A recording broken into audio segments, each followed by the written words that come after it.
मनुष्य के सारे संबंधों का आधार है अपेक्षा। पति कैसा हो जो मेरा जीवन सुख और सुविधा से भर दे। पत्नी कैसी हो जो सदैव मेरे प्रति समर्पित रहे। संतान कैसी हो जो मेरी सेवा करे, मेरा आदेश माने।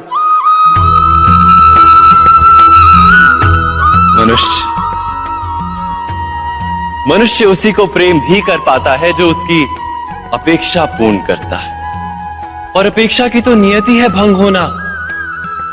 कैसे? क्योंकि अपेक्षा मनुष्य के मस्तिष्क में जन्म लेती है। कोई अन्य व्यक्ति उसकी अपेक्षाओं के बारे में जान ही नहीं पाता। पूर्ण करने की प्रामाणिक इच्छा हो तब भी कोई मनुष्य किसी की अपेक्षाओं को पूर्ण नहीं कर पाता। और वहां से जन्म लेता है संघर्ष। सारे संबंध संघर्ष में परिवर्तित हो जाते।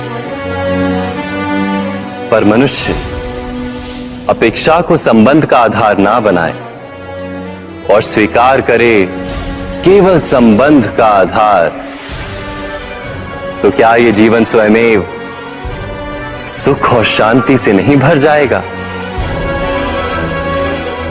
स्वयं विचार कीजिएगा।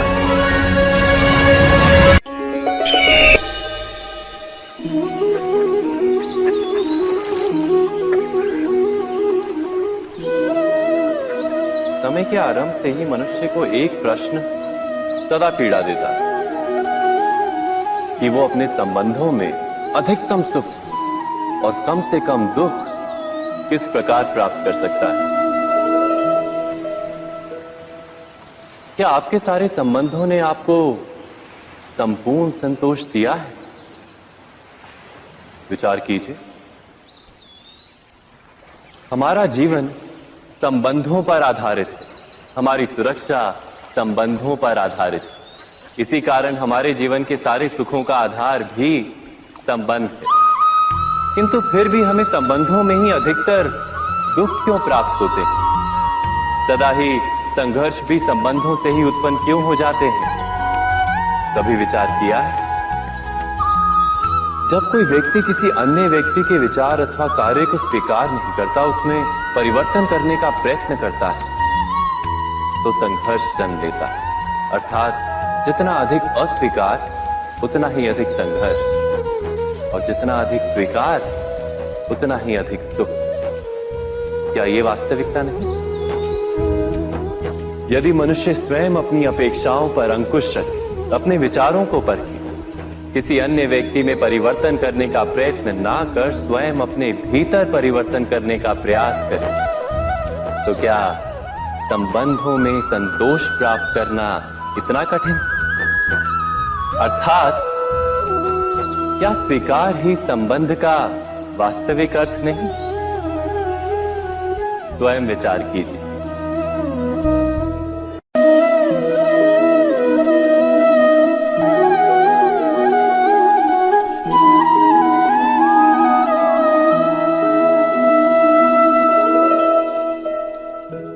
जब किसी व्यक्ति को किसी घटना में अन्याय का अनुभव होता है, तो वो घटना उसके अंतर को झकझोर देती। समस्त जगत उसे अपना शत्रु प्रतीत होता है। अन्याय लगने वाली घटना जितनी बड़ी होती है, मनुष्य का हृदय भी उतना ही अधिक विरोध करता है। उस घटना के उत्तर में वो न्याय मांगता है, और ये योग्य भी है। वास्तव में समाज में किसी भी प्रकार का अन्याय व्यक्ति की आस्था और विश्वास का नाश है। किंतु ये न्याय क्या है? न्याय का अर्थ क्या है? अन्याय करने वाले को अपने कार्य पर पश्चाताप हो और अन्याय भुगतने वाले के मन में फिर से विश्वास जगे समाज के प्रति। इतना ही अर्थ है ना न्याय का। किंतु जिसके हृदय में धर्म नहीं होता, वो न्याय को छोड़कर बैर और प्रतिशोध को अपनाता है। हिंसा के बदले प्रतिहिंसा की भावना लेकर चलता है। स्वयं भोगी हुई पीड़ा से कहीं अधिक पीड़ा देने का प्रयत्न करता है और इस मार्ग पर चलते अन्याय को भुगतने वाला स्वयं अन्याय करने लगता है। शीघ्र ही वो अपराधी बन जाता है, अर्थात न्याय और प्रतिशोध के बीच बहुत कम अंतर होता है और इसी अंतर का नाम है धर्म। क्या ये सत्य नहीं? स्वयं विचार कीजिए। दो व्यक्ति जब निकट आते हैं तो एक दूसरे के लिए सीमाएं और मर्यादाएं निर्मित करने का प्रयत्न अवश्य करते हैं। हम यदि सारे संबंधों पर विचार करें तो देखेंगे कि इन सारे संबंधों का आधार यही सीमाएं हैं जो हम दूसरों के लिए निर्मित करते हैं। और यदि अनजाने में भी कोई अन्य व्यक्ति इन सीमाओं को तोड़ता है तो उसी क्षण हमारा हृदय क्रोध से भर जाता है। इन सीमाओं का वास्तविक रूप क्या है? क्या हमने कभी विचार किया? सीमाओं के द्वारा हम दूसरे व्यक्ति को निर्णय करने की अनुमति नहीं देते, अपना निर्णय उस व्यक्ति पर थोपते, अर्थात किसी की स्वतंत्रता का अस्वीकार करते हैं। और जब स्वतंत्रता का अस्वीकार किया जाता है तो उसका हृदय दुख से भर जाता है और जब वो सीमाओं को तोड़ता है तो हमारा हृदय क्रोध से भर जाता है। क्या ऐसा नहीं होता?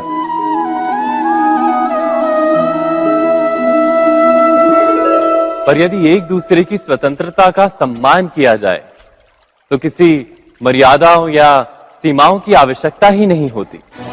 अर्थात जिस प्रकार स्वीकार किसी संबंध का देह है, क्या वैसे ही स्वतंत्रता किसी संबंध की आत्मा नहीं? स्वयं विचार कीजिए।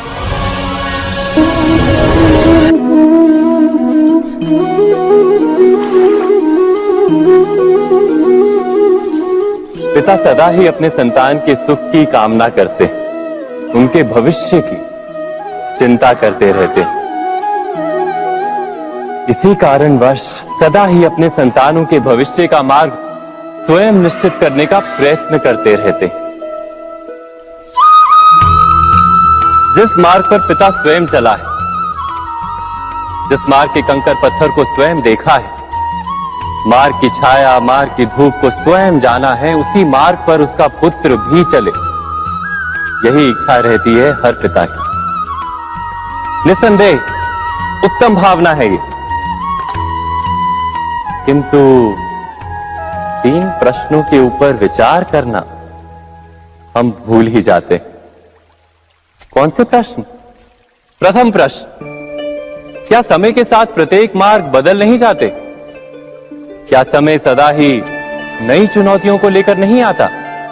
तो फिर बीते हुए समय के अनुभव नई पीढ़ी को किस प्रकार लाभ दे सकते हैं? दूसरा प्रश्न, क्या प्रत्येक संतान अपने माता पिता की छवि होता है? हाँ, संतानों को संस्कार तो अवश्य माता पिता देते हैं, किंतु भीतर की क्षमता तो ईश्वर देते हैं। तो जिस मार्ग पर पिता को सफलता मिली है, विश्वास है कि उसी मार्ग पर उसकी संतानों को भी सफलता और सुख प्राप्त होगा। तीसरा प्रश्न, क्या जीवन के संघर्ष और चुनौतियां लाभकारी नहीं होती? क्या प्रत्येक नया प्रश्न एक नए उत्तर का द्वार नहीं खोलता?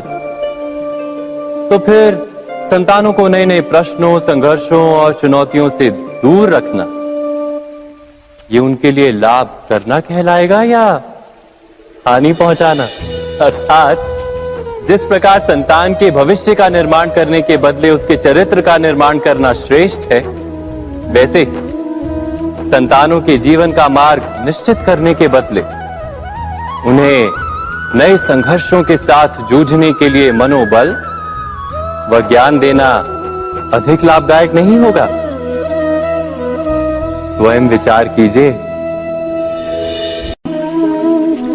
सबके जीवन में ऐसा प्रसंग अवश्य आता है कि सत्य कहने का निश्चय होता है हृदय में, किंतु मुख से सत्य निकल नहीं पाता। कोई भय मन को घेर लेता है। किसी घटना अथवा प्रसंग के बारे में बात करना या फिर स्वयं से कोई भूल हो जाए उसके बारे में कुछ बोलना, क्या ये सत्य है? नहीं, ये तो केवल तथ्य है। अर्थात जैसा हुआ था वैसा केवल बोल देना सामान्य सी बात है। किंतु कभी कभी उस तथ्य को बोलते हुए भी भय लगता है। कदाचित किसी दूसरे की भावनाओं का विचार आता है मन, दूसरे को दुख होगा ये भय भी शब्दों को रोकता है। तो ये सत्य क्या है? क्या हमने कभी विचार किया है? जब भय रहते हुए भी कोई तथ्य बोलता है तो वो सत्य कहलाता है। वास्तव में सत्य कुछ और नहीं, केवल निर्भयता का दूसरा नाम है। और निर्भय होने का कोई समय नहीं होता, क्योंकि निर्भयता आत्मा का स्वभाव है। अर्थात क्या प्रत्येक क्षण सत्य बोलने का क्षण नहीं होता?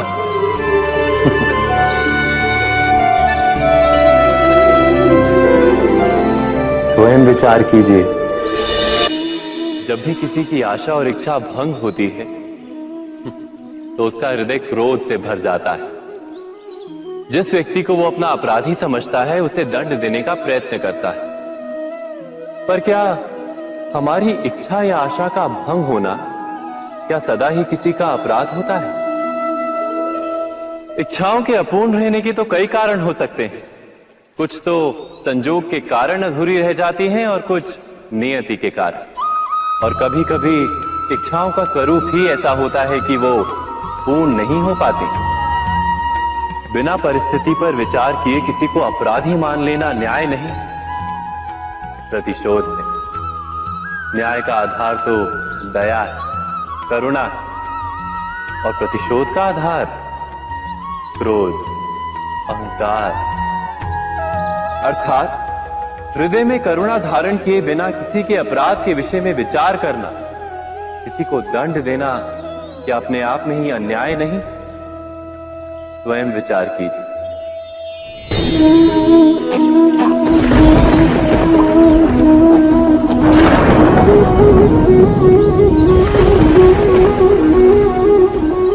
सपनों और पूर्वाभासों के आधार पर हम भविष्य के सुख दुख की कल्पना करते हैं। भविष्य के दुख का कारण दूर करने के लिए हम आज योजना बनाते हैं। किंतु कल के संकट को आज निर्मूल करने से हमें लाभ मिलता है या हानि पहुंचती है? ये प्रश्न हम कभी नहीं करते। सत्य तो ये है कि संकट और उसका निवारण साथ जन से, व्यक्ति के लिए भी और सृष्टि के लिए भी।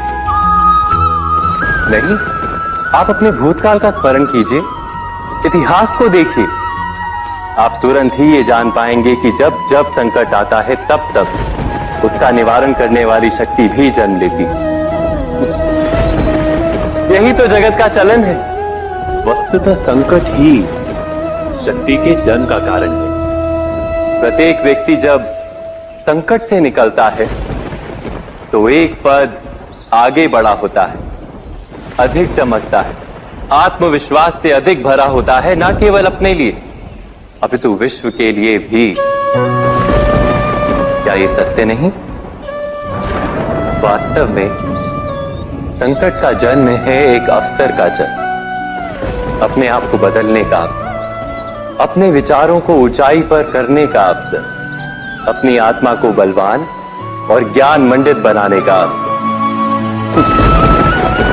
जो ये कर पाता है उसे कोई संकट नहीं होता, किंतु जो ये नहीं कर पाता वो तो स्वयं एक संकट है विश्व के लिए। विचार कीजिए।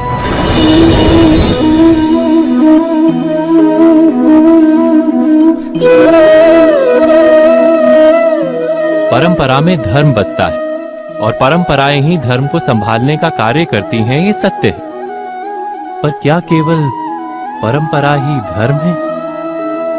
विचार कीजिए। सत्य तो यह है कि जिस प्रकार पाषाण में शिल्प होता है, उसी प्रकार परंपरा में धर्म होता है। इस पत्थर में शिल्प है, ये पत्थर शिल्प नहीं। शिल्प को उजागर करने के लिए उसे तोड़ना पड़ता है, अनावश्यक भागों को दूर करना पड़ता है। ठीक उसी प्रकार परंपराओं में धर्म ढूंढना पड़ता है। जिस प्रकार इंद्र पूजा की परंपरा को तोड़कर गोवर्धन पूजा का धर्म ना ढूंढा जाता, तो यादवों को उनकी मुक्ति का मार्ग नहीं मिल पाता। अर्थात परंपरा को पूर्णता छोड़ देने वाला धर्म से वंचित रह जाता है, और परंपरा का अंध अनुकरण करने वाला भी धर्म को प्राप्त नहीं कर पाता। कहते हैं हंस के पास नीर क्षीर विवेक होता है। दूध में मिले पानी को छोड़कर केवल दूध ही ग्रहण करता है। तो क्या सच्चा धर्म प्राप्त करने के लिए हृदय में ज्ञान से जन्मा विवेक आवश्यक है? और ऐसे विवेक के बिना जिसे धर्म मान भी लिया जाए, जो वास्तव में धर्म ना भी हो, ऐसा भी तो हो सकता है। स्वयं विचार कीजिएगा।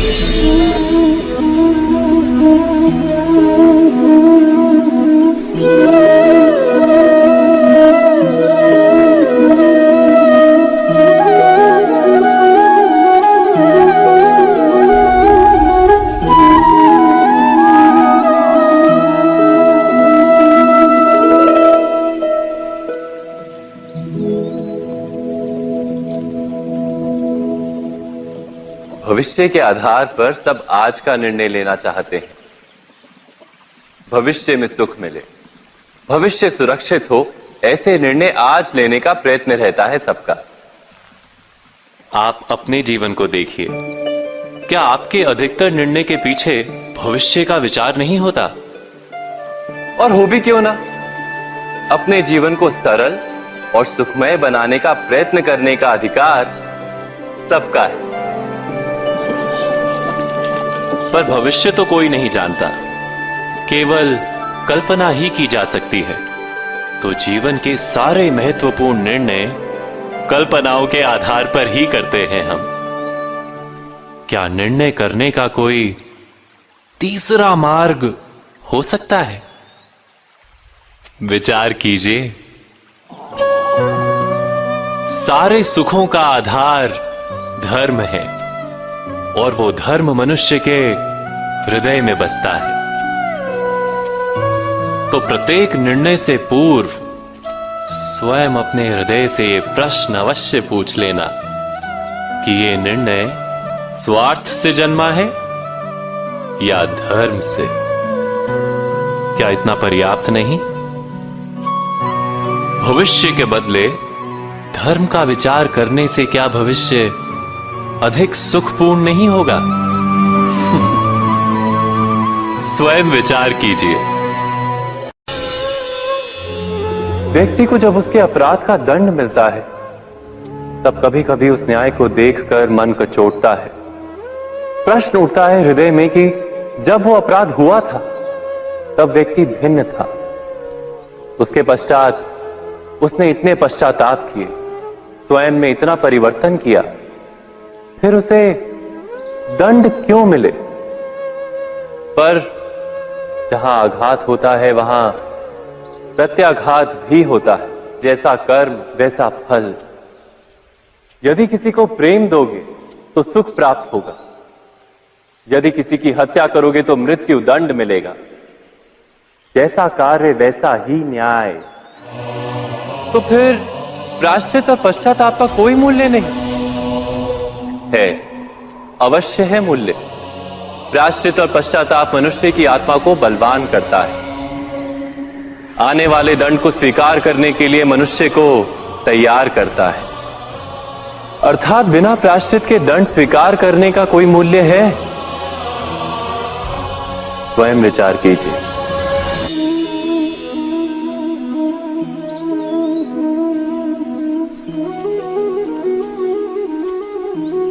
जब अपने किसी अच्छे कार्य के उत्तर में दुख प्राप्त होता है अथवा किसी को उसके दुष्ट कार्य में सुख मिलता है, तो मन अवश्य ये विचार करता है कि अच्छा कार्य करने का, धर्म के मार्ग पर चलने का तात्पर्य क्या है।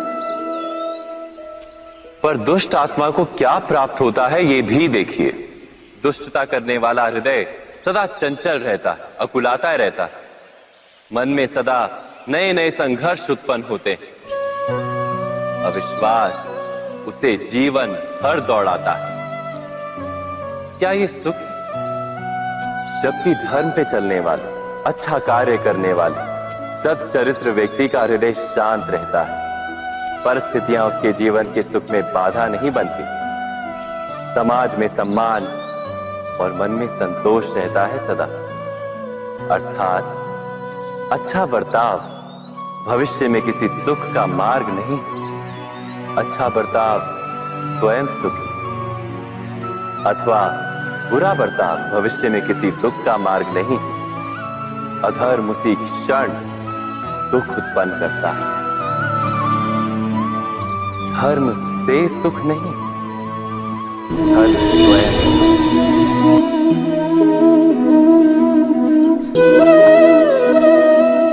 सत्ता की लालसा सबके हृदय को घेरे रहती है। प्रत्येक व्यक्ति अपना एक राष्ट्र निर्मित करने का प्रयत्न अवश्य करता है। फिर वो राष्ट्र कुरु राष्ट्र की भांति बहुत बड़ा हो या फिर अपने परिवार तक सीमित हो, वो सत्ता प्राप्त करने का प्रयास अवश्य करता है। किंतु सत्ता का वास्तविक रूप क्या है? क्या हमने कभी विचार किया है? एक मनुष्य जितने अधिक लोगों के जीवन को प्रभावित कर सके, जितने अधिक लोगों के जीवन की स्वतंत्रता पर अंकुश रख सके, उतनी ही अधिक सत्ता का अनुभव करता है वो। सत्ता का वास्तविक रूप ही है अन्य के जीवन पर स्वयं का प्रभाव।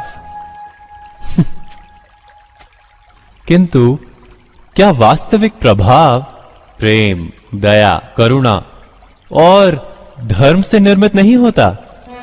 जब भी मनुष्य कठोरता और अधर्म से सत्ता प्राप्त करने का प्रयत्न करता है, तब वो दूसरों के हृदय में विरोध अथवा विद्रोह को जन्म देता है। और परिणाम कुछ इस प्रकार। हां, कुछ समय के लिए वो स्वयं को प्रभावी और शक्तिशाली अवश्य पाता है, किंतु वो वास्तविक सत्ता नहीं। यही कारण है कि भृगु और वशिष्ठ जैसे ऋषियों की आज भी पूजा की जाती है, रावण और हिरण्यकश्यप की नहीं। इस पर तो आप विचार अवश्य करें। सत्य कहा ना?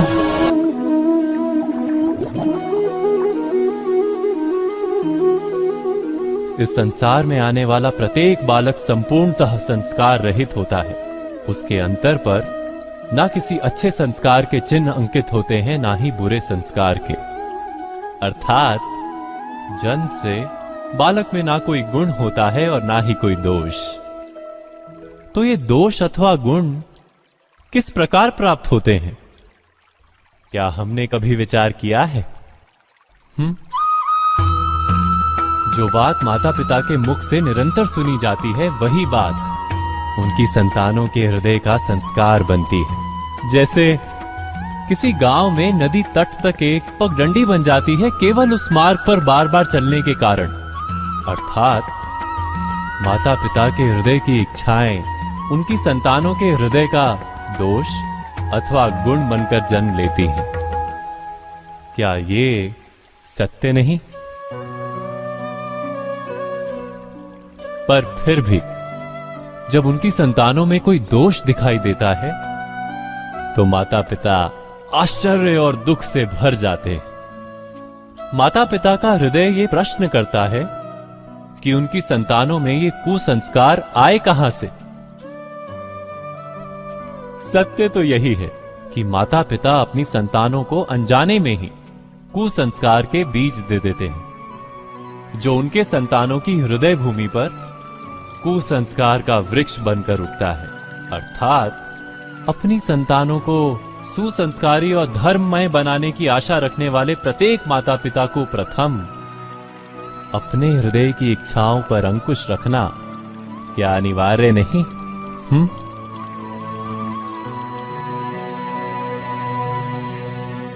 प्रत्येक माता पिता इस पर विचार अवश्य कीजिएगा।